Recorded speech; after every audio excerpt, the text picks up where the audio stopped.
یه دفعه مثل یه شمع داشتی خاموش می شدی.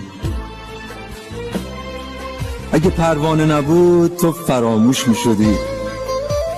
آره پروانه شدم که پرام سوخته شه، تا آتیش دل تو به دلم دوخته شه، که بسوزه پر و بالم، که راحت بشه خیالم.